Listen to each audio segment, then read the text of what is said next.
Sir പറ സാറേ. അതാ അങ്ങോട്ടേക്ക് നോക്കൂ.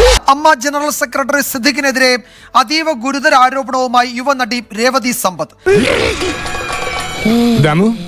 എന്ത് പറ്റിയടാ? ചായ നെറുകന്തലേ കയറി ബ്ലോക്ക് ആയതാ.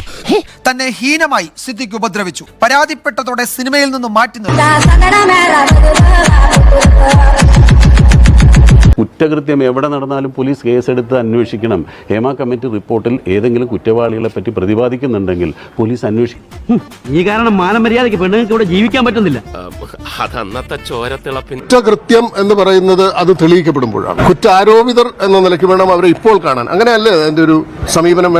ഒരു കള്ളൻ കുറെ നുണ പറയാനും നീയൊക്കെ അത് കേട്ട് വായും പൊളിച്ച് നിൽക്കാൻ. അവർക്കെതിരെ ഉണ്ടായ ആരോപണങ്ങളിൽ സത്യാവസ്ഥ ഉണ്ടെങ്കിൽ അത് പരിശോധിക്കാനും അത് അന്വേഷിക്കാനും കണ്ടെത്താനും യുക്തമായ നടപടികൾ സ്വീകരിക്കാനും ഞാനും നിങ്ങളും ആഗ്രഹിച്ചാലും ഇല്ലെങ്കിലും അതിൻ്റെതായ സംവിധാനങ്ങളുണ്ട്. അത്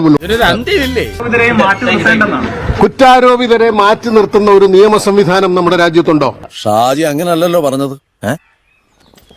ഷാജി അല്ലെങ്കിൽ അങ്ങനെയുള്ളൊരു കുറ്റകൃത്യം നടക്കുന്നത് എവിടെ വെച്ചാണ്, ആർക്കാണ് അത്തരം അനുഭവങ്ങൾ നേരിട്ടിട്ടുള്ളത് എന്ന് പറഞ്ഞാൽ തീർച്ചയായിട്ടും അത് പോലീസ് കേസെടുത്ത് അന്വേഷിക്കണം, അങ്ങനെയുള്ള ആളുകളെ ശിക്ഷിക്കണം എന്ന് തന്നെയാണ് ഞങ്ങളും ആവശ്യപ്പെടുന്നത്.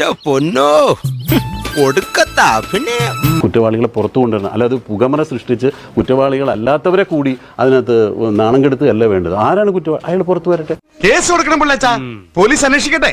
അതെന്താ ഈ നാട്ടിൽ ക്രമസമാധാനം ഇല്ലാതായോ? ഈ ഹേമ കമ്മിറ്റി റിപ്പോർട്ട് എന്ന് പറയുന്നത് അമ്മയ്ക്കെതിരെയുള്ള റിപ്പോർട്ടല്ല.